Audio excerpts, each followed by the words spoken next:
Hello, Home Team Game Dev Lighthouse. I'm Kyle Black, and this is your Week 10 update for VAM Empire.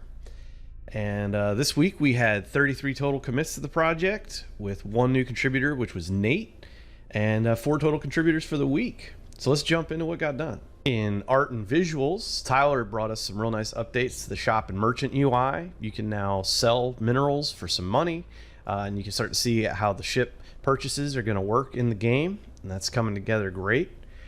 Cornell made some tweaks to the damage numbers, so now the numbers will be blue if the damage is going against shields versus hull, which will be red as it has been. Nate brought us a new rare mining area that you'll be able to find in the world by a glowing yellow light that you can see here on the slide. And I brought some normal mapping to a lot of the existing sprites in the game. Added a smoke trail effect to the projectiles, the missile and the basic bullet that we have in the game so far.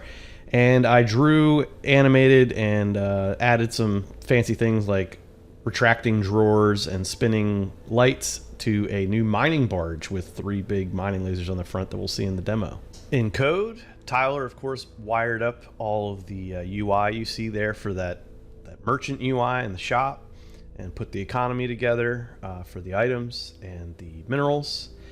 Nate has added difficulty options to the main menu, so you can choose the difficulty of the game, and we'll be able to tie various pieces and parts off to that to decide what we want, easy versus medium versus hard to be. He has also added a system that will spawn pirates based on the amount of mining activity the player is doing. Right now it is pretty aggressive, so we'll be able to see it very easily in the demo when I show that off. And when I was building the mining barge, I ended up touching a couple of different things. So I changed the way the steering for the player works and the way the ship is rotated. I think it's a little smoother now. You won't end up with any jitteriness in the rotation of the ship or any of that. I changed the mine spawner a little bit to be able to spawn different minerals besides just copper, which was hard-coded in there before. I've enabled combat. We can now blow up enemy ships and things like that. And then they, of course, have a visual explosion that Andy added to the game very early on in the first or second week of the game. And I've started to build the dynamic music system. It now will move from the calm ambient background music into the full combat music when we are fully engaged. And still working on exactly how I'm going to go about doing the sort of imminent danger, like when an enemy is just off screen. And I also touched a couple of different things, fixed up a few bugs that you can see here. They were mostly minor little touches, but they were pretty big. They would have been pretty game altering and breaking, so I fixed those. So let's jump into the demo. Here we are, we're in game. The first thing I'll show off is the new difficulty modes that Nate has added. We have Bring a Band-Aid for easy, Get Some Gauze for medium, Seek a Surgeon for hard. These, of course, don't do anything just yet, but we'll be able to use these to put modifiers into the game for various different things. Maybe the cost of items, the amount we earn from minerals, maybe how aggressive pirates are. There's all kinds of things we could come up with for using those options. We'll jump in. I'll pull up the merchant menu real quick, but I don't have any minerals, so there's nothing to sell just yet. But when we get back here after doing a little mining, we'll be able to see that, and then you can see some of the ships that are listed here so far in the UI. Of course, we still have missions and things like that. No changes to that this week, but we'll jump out into the world.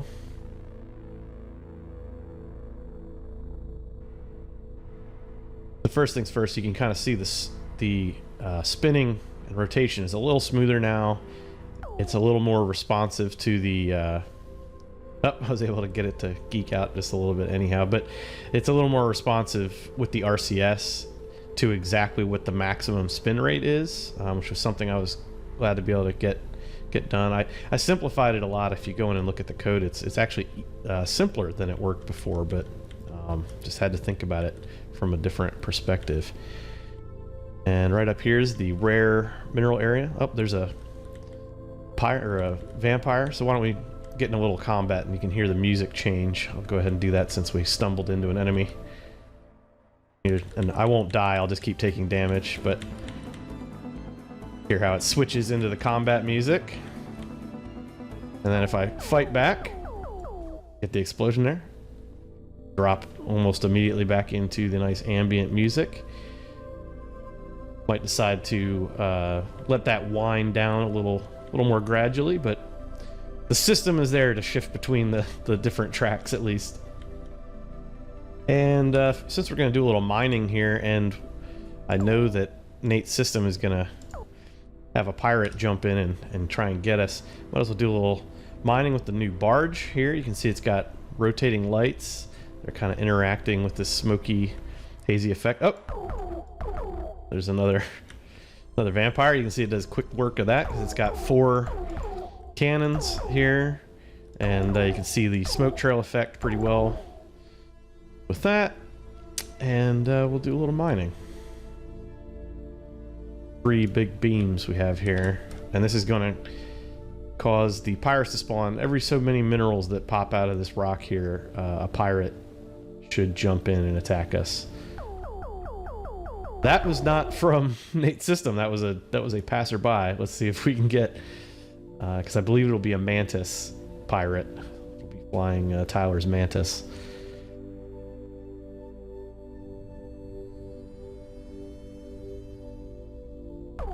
There we go. And that was, you can see it needs some tuning. It jumps right in on top of us, but the important part is that the system is there and functional. And I have a bug here. Need to put this on the Trello, that sometimes the mining spawner does not despawn, and it'll keep sitting here. I think that's just going to keep spawning minerals. Oh, no, it finally did go away. I think I did have that fixed finally. Sometimes the little mining spawners don't properly link up with the act of mining. They're supposed to despawn when I disengage the mining beam, and I believe it did work there. Maybe I was prematurely determining that it was not working. So let's pick up some of these minerals, then we can go sell them. Back in base.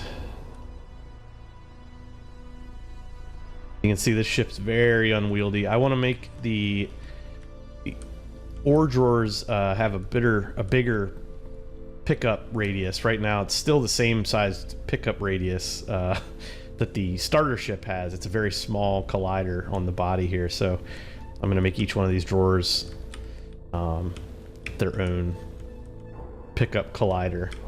I don't think the ship can very easily, yeah, you can see I have to really work up against this rock here to get that all picked up. I'm going to save some time in the demo here. I'm just going to end mission and return to base. And there we go. Now we can sell all our minerals. You can either hit sell all, or do ones or full stacks like this, or tens, I guess, with the arrows. It's working great already. It looks good. Made a nice little chunk of change. Hit the sell button. Oh, I had clicked these over. There we go. Made some money. Then we'd be able to buy a new ship maybe. So that's coming together great. As always, take a look here at the Trello to wrap things up, just to get a grasp on where we're going and where we're at. Lots of tasks falling into the done column this week, so that's looking good, and or close to done, getting wrapped up. And you can see we got about 4 major weeks of real content push here left, followed by the 2 weeks that'll be sort of polishing, bug fixing, and getting the game ready for release. So some of the biggest things to be really paying attention to in the next few weeks are just going to be getting the progression points into the game, so that we can have a mid-tier asteroid area, and then of course the final VAM Empire base. We'll see how that comes together. At a minimum, we just want to have some form of a base that we can fly into, make it difficult enough that we have to have a slightly more powerful ship to be able to handle it. The goals that I set at the beginning of the project are starting to come together here. You can see we have a starter ship, obviously. We have a mining focused ship now as of this week. We have at least one combat focused ship, which is the Mantis. And maybe we could put some upgrades in for those just to check those boxes. And the mid-tier area, VAM Empire base. Again, the nighttime only encounters, that one might fall to the nice to have, or maybe for the sequel kind of or the remaster or whatever, if we don't get to it. But it also might be something we can find a way to work in here in the final weeks. And we are starting to kind of add some lighting and things like that to the game. So, but as far as like a super dark night only mission, that might not be something we end up doing if we don't have time. Tyler's got the merchant coming together, so we're going to be able to switch ships real soon back in the main base. So this is all coming together as far as the sort of, if you want to call them must-haves. I guess that's what this critical path is. Everything else be nice to haves if we do them, but there's nothing critical, nothing to panic about. Like, we're looking really good. Forward to seeing how it all comes together here in the last 6 weeks. So talk to y'all in the Discord.